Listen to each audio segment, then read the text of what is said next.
Vouloir raconter exactement ce qui est arrivé ici n'est pas possible.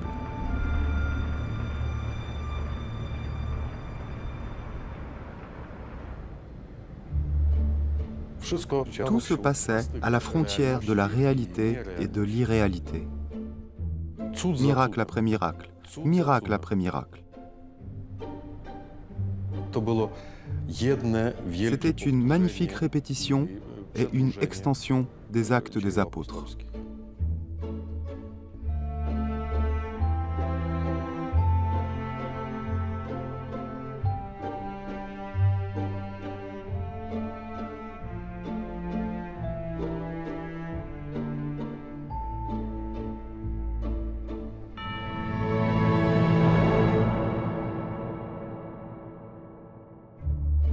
Tout a commencé avec saint André, qui, poussé par la Providence, remonta vers le nord, le long du Dniepr, jusqu'à l'endroit où se trouve aujourd'hui Kiev. Il planta la croix dans la colline et déclara sa prophétie. Cette croix deviendra un levain pour le grand centre du christianisme dans cette partie du monde.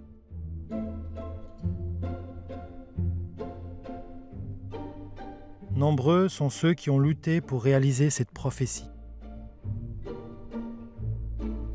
Mais ce n'est que 900 ans plus tard, grâce à Vladimir le Grand, grand prince de Kiev, que la croix put réellement régner sur ces lieux. Dès son baptême, Vladimir changea radicalement d'attitude. D'un souverain cruel et libertin, il devint sage et miséricordieux. Cependant, il continua à punir cruellement les païens. Le grand schisme de 1054 a marqué la rupture entre l'Église d'Orient orthodoxe et l'Église d'Occident catholique. Les terres de l'Ukraine d'aujourd'hui ont été assignées à l'Église orthodoxe.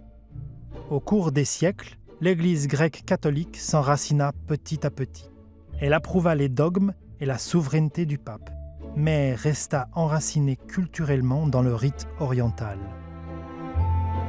Ces différentes religions coexistaient en paix, devenant le pilier de l'identité culturelle et religieuse de la nation ukrainienne. Mais l'arrivée des communistes au pouvoir mit un terme à cet ordre. La religion est devenue le plus grand ennemi de l'État. Les temples ont été détruits. Les prêtres et les fidèles ont été exécutés ou envoyés dans les goulags.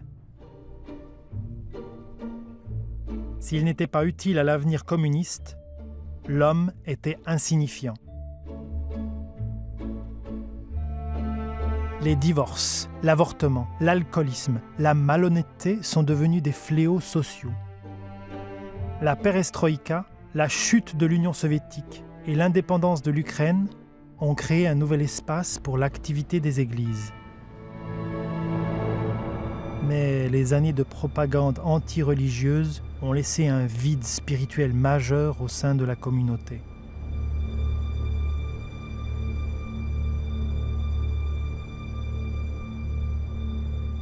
Pourtant, Dieu n'a pas cessé d'appeler.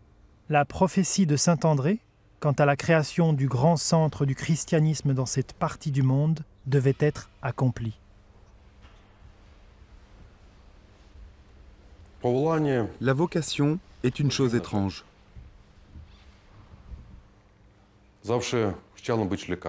J'ai toujours voulu être médecin, mais lors de l'examen à l'université de médecine, j'ai eu comme un éclair.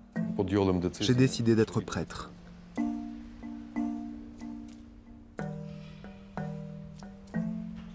Je me suis levé et je suis sorti. J'ai suivi une formation dans un séminaire clandestin. Étant prêtre depuis seulement 10 mois, j'ai reçu un décret pour l'ensemble de l'Est de l'Ukraine. Sans église, sans peuple ni paroisse, sans rien. On m'a uniquement donné le terrain. Et je suis parti vers l'inconnu.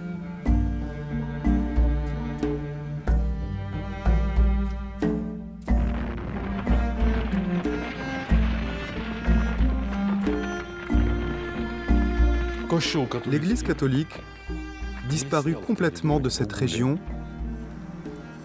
après les événements tragiques de 1938. Le curé de la paroisse, ainsi qu'une centaine de paroissiens, furent exécutés alors qu'ils essayaient de défendre l'Église et leur foi. Depuis, plus personne ne se souvenait de l'institution de l'Église catholique. Plus personne ne voulait s'en souvenir.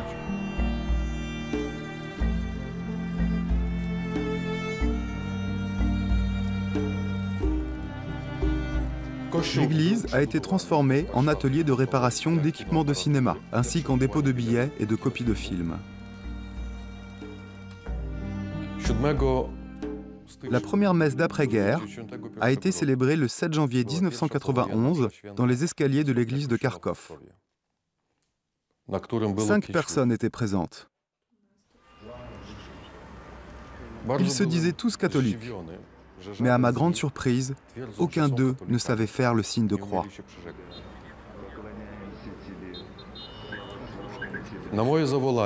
À mon appel, que le Seigneur soit avec vous, il répondait, « Merci, Père ». Cette messe dura en tout 1h30. Je devais d'abord leur expliquer tout ce que nous faisons pendant la messe. C'était le début de la renaissance de l'Église catholique en Ukraine de l'Est.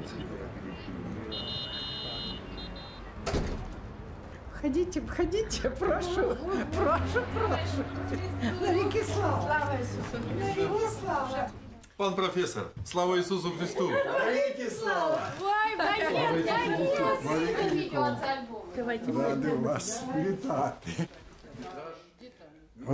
Jerzy est venu pour la première fois et nous avons commencé le service. La première messe a été célébrée sur les marches. Nous avons eu beaucoup de problèmes. Les voitures qui passaient klaxonnaient sans cesse. Les conducteurs faisaient tourner leurs moteurs. Ils pensaient qu'on était une bande de fous à rester debout sur ces marches. Je marchais dans cette rue et j'ai vu un rassemblement. Derrière moi, les gens marchaient. Parfois, une voiture passait. Cela représentait le monde auquel j'appartenais. Devant moi apparaissait un monde que je ne connaissais pas. Et moi, j'étais comme entre ces deux mondes. J'ai compris que cela ne pouvait plus durer. J'avais besoin de découvrir où était la vérité.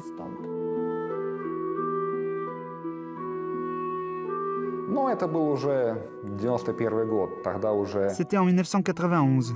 Toute la société, en général, commençait à avoir un point de vue différent sur les choses comme l'Église, la foi, Dieu. Ces sujets n'étaient plus ridiculisés et interdits.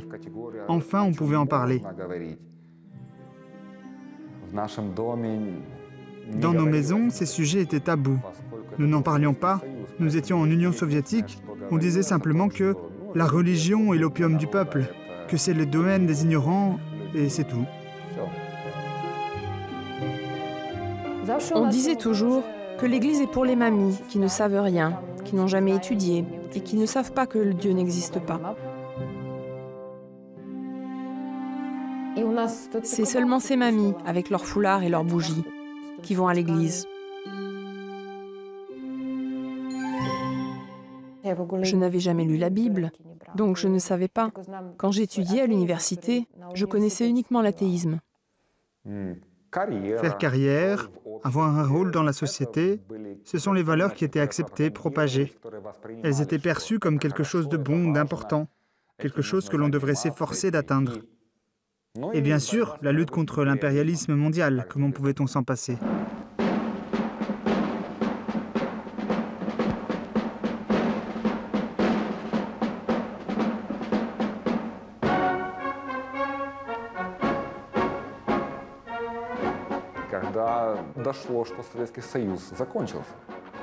Quand nous avons compris que l'Union soviétique était terminée, je me suis rendu compte que tout ce qu'on nous avait enseigné était un mensonge.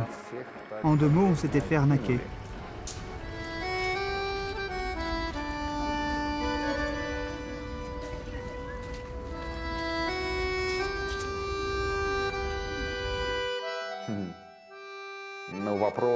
Prenons par exemple la question « Quel est le sens de l'existence ?»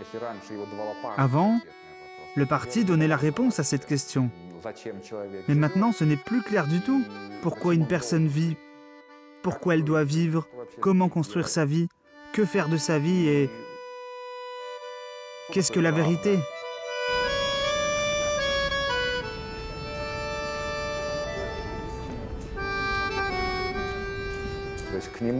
Eh bien, les mots de la Bible conviennent parfaitement. Le peuple qui marchait dans les ténèbres a vu se lever une grande lumière.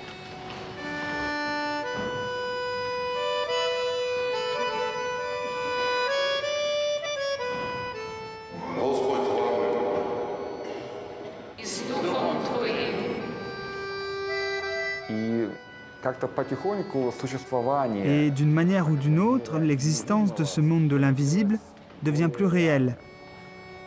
Cela signifie que la vie ne se limite pas à ce qui peut être pesé et mesuré.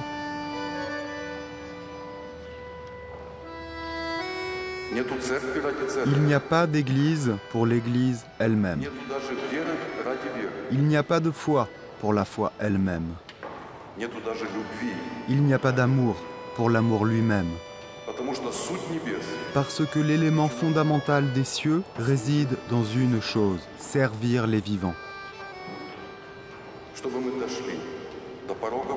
Afin d'atteindre le seuil de la maison du Père.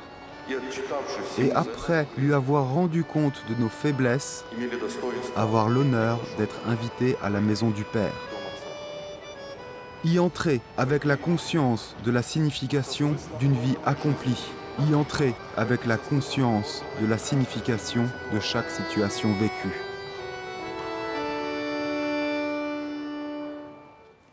Le père Yegé nous a certainement beaucoup influencés. Il a passé beaucoup de temps à répondre à mes questions et d'une certaine manière, il m'a soutenu par son attitude amicale pour que des réponses commencent à apparaître. Et puis, il m'a beaucoup soutenu pendant et après mon entrée dans l'ordre. Le père Yegé allait droit au but. Il n'avait pas peur de dire les choses telles qu'elles étaient. Il appelait les gens par leur prénom et leur disait ce qu'ils pouvaient ou devaient faire. Il disait « Tu n'es pas n'importe qui. Alors ne reste pas là. Tu es venu jusqu'ici, alors va plus loin. Tu as fait un pas, continue, fais-en un autre. Vas-y, il est temps que tu sautes. » Il savait montrer aux gens quelque chose de plus que cette triste réalité, ces étagères vides. Il leur donnait de l'espoir.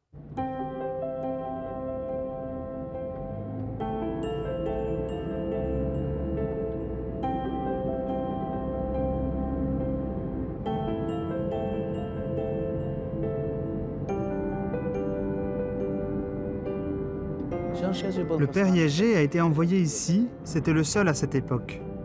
Il voyageait partout dans l'Est.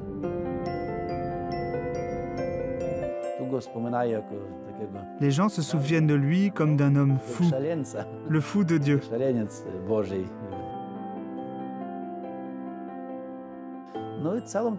Et il a consacré toute sa jeunesse pour servir ici.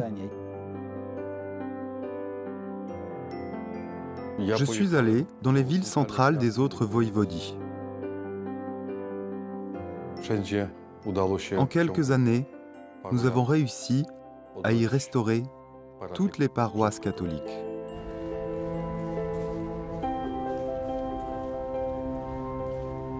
Je célébrais la majorité des messes à côté des ruines des églises catholiques ou dans des églises transformées en quelque chose d'autre, parfois dans des appartements privés.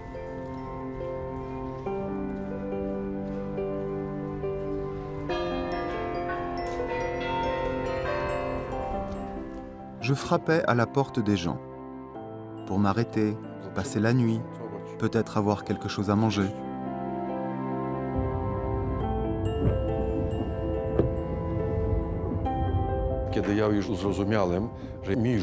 Quand j'ai compris que je n'avais plus de force, j'ai appelé l'évêque et j'ai exigé que l'on me donne des prêtres pour m'aider.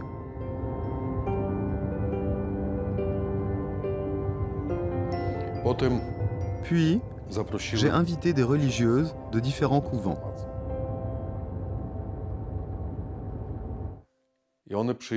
Elles sont venues. C'était un acte héroïque.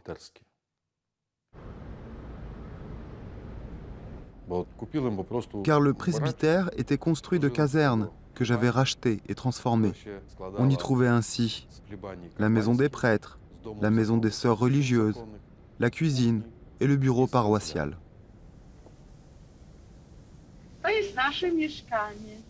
C'est notre maison, juste à côté de l'église. Ce sont nos lits, nos armoires. Voici le bureau du secrétariat. Pas seulement celui des sœurs franciscaines, mais de toute l'église. Ici, c'est l'endroit où mangent les sœurs franciscaines. Souvent de l'eau coule du plafond, en plein dans nos assiettes. Mais ce n'est pas grave.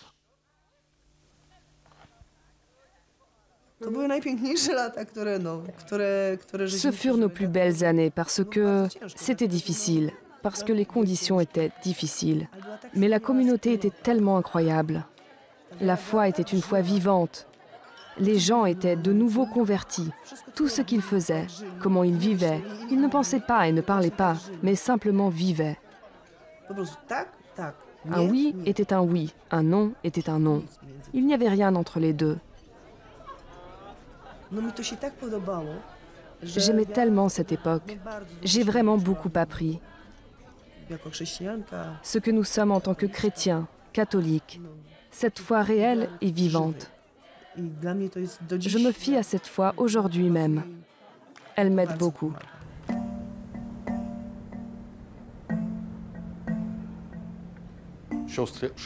Les sœurs sont venues. Elles ont commencé les activités de charité à l'église. Nourrir les sans-abri. C'était une église complètement détruite. Impossible de la reconstruire. Mais à côté, il y avait un kiosque. Et c'est dans ce kiosque qu'on servait les pauvres. On leur donnait les médicaments, la nourriture. Et cette impression, l'église en ruine, les prêtres dans les casernes, et malgré cela, ils prennent déjà soin des pauvres.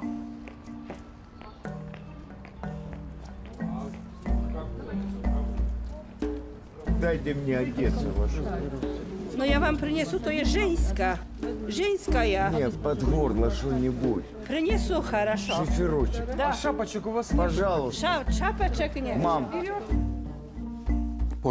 Après la chute de l'Union soviétique, le pays s'est effondré. Et le système de valeurs s'est désintégré. C'était chacun pour soi. Et ceux qui auparavant avaient du travail et étaient en sécurité étaient maintenant sans travail, sans garantie.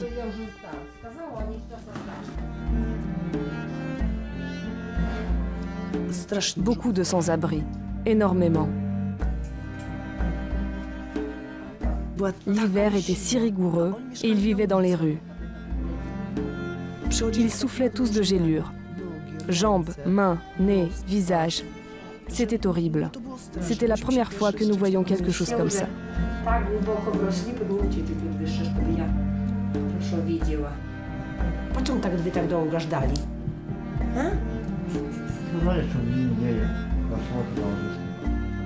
Certains d'entre eux avaient 2 doctorats. Ils étaient très intelligents, mais pas très malins. Ils ne savaient pas comment se retrouver dans cette nouvelle réalité. Ils étaient habitués au travail académique et non à la survie dans des conditions aussi difficiles.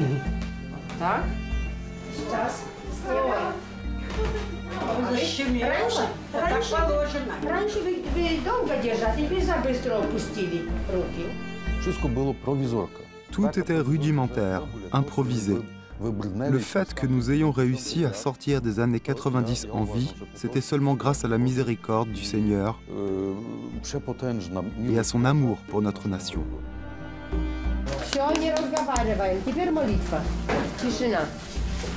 W imię Ojca i Syna i Świętego Ducha. Amin.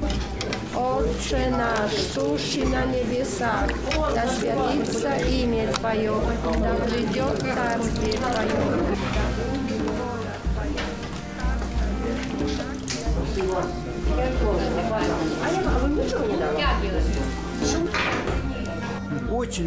Ici, les gens sont formidables. Tous les gens ici sont heureux. Ceux qui viennent ici sont tous heureux.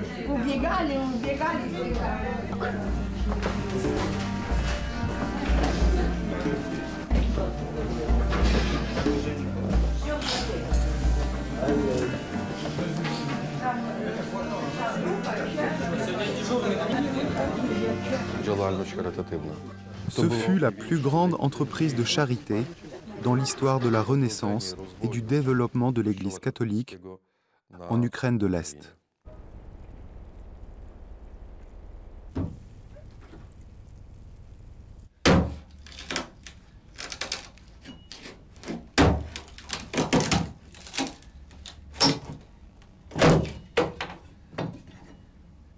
C'est difficile. Les conditions matérielles sont très difficiles.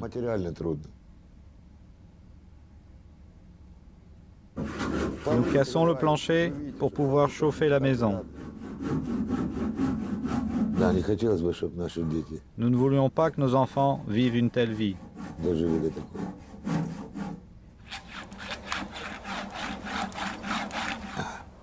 Qui a besoin de nous ?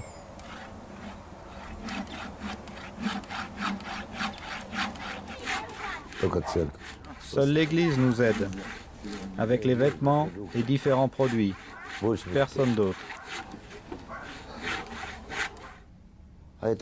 C'est ce qu'on a jusqu'à demain. Une soupe que nous a donnée frère Alois.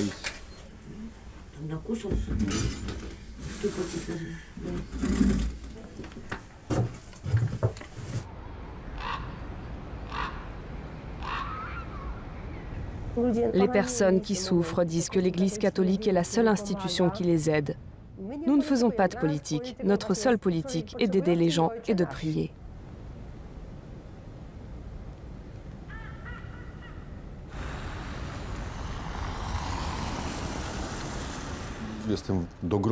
Je suis profondément reconnaissant aux sœurs d'avoir accepté de venir ici et d'avoir supporté le poids de la tragédie des sans-abri.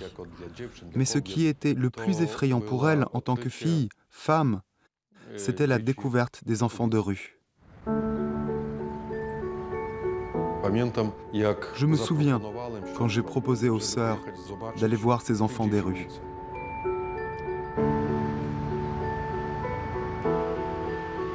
Le plus souvent, c'était des enfants sans parents ou issus de familles dysfonctionnelles, alcooliques.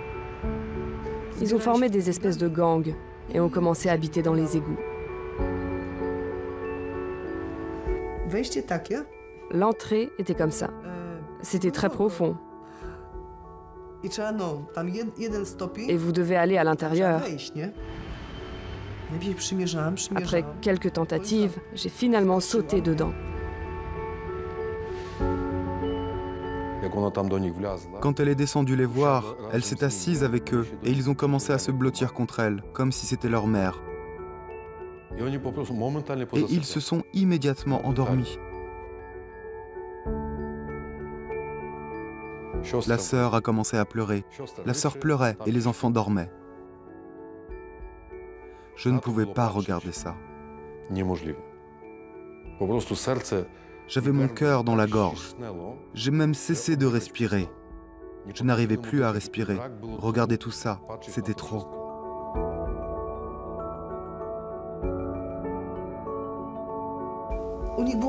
Ils rêvaient d'une vraie maison. Et dans ces égouts, ils ont créé l'imitation d'une vraie maison. Un tapis d'escalier. Quelqu'un en a jeté un dans la poubelle. Ils l'ont trouvé et l'ont élégamment posé sur le sol. Ils avaient besoin de literie. Elle était d'une saleté noire. Mes sœurs, comment faire sans literie? Nous étions assis là-bas à boire du thé ensemble. Ils ont dit soudain, « On sait que vous êtes catholique, alors il faut absolument prier. Vous êtes des religieuses, alors il faut qu'on prie avec vous, n'est-ce pas ?» C'était vraiment cool, car ils nous recevaient comme des personnes qui venaient de l'Église. D'ailleurs, nous leur parlions toujours de l'Église, car nous ne voulions pas leur apporter uniquement de la nourriture. Nous voulions surtout leur apporter Dieu. Si on leur apporte uniquement de la nourriture, ce n'est qu'une aide temporaire. Mais s'ils essayent réellement de changer leur vie, alors c'est une intervention de Dieu. Car dans ces conditions, sans Dieu, ce ne serait pas possible. Sortir de cette crise ne serait pas possible.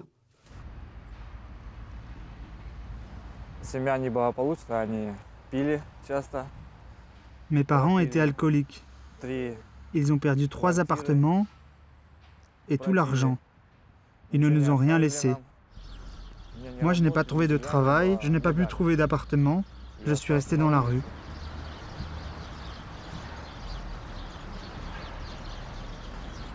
Mais tout a changé chez moi. L'Église m'a beaucoup aidé. Ils m'ont montré une autre façon de vivre.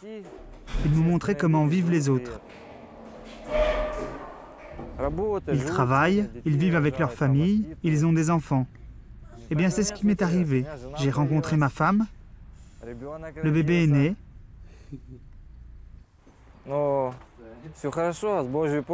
Tout va bien, avec l'aide de Dieu et avec la prière, la vie s'améliore.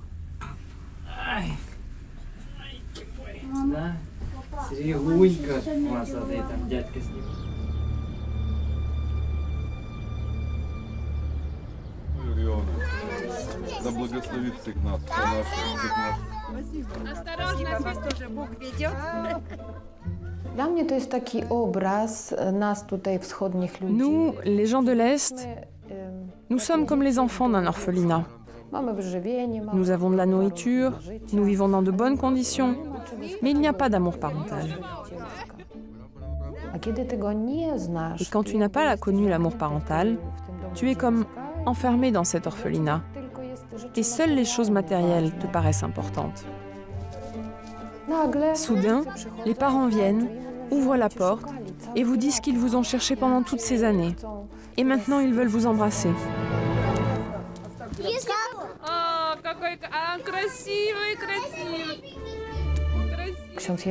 Le Père Yégé parle de la dignité humaine. Selon lui, elle repose sur la nature de l'être humain. Je suis la fille de Dieu, et non je suis un membre du Komsomol, ou je suis une fille de l'Union soviétique. Nous venons tous de l'orphelinat appelé Union soviétique.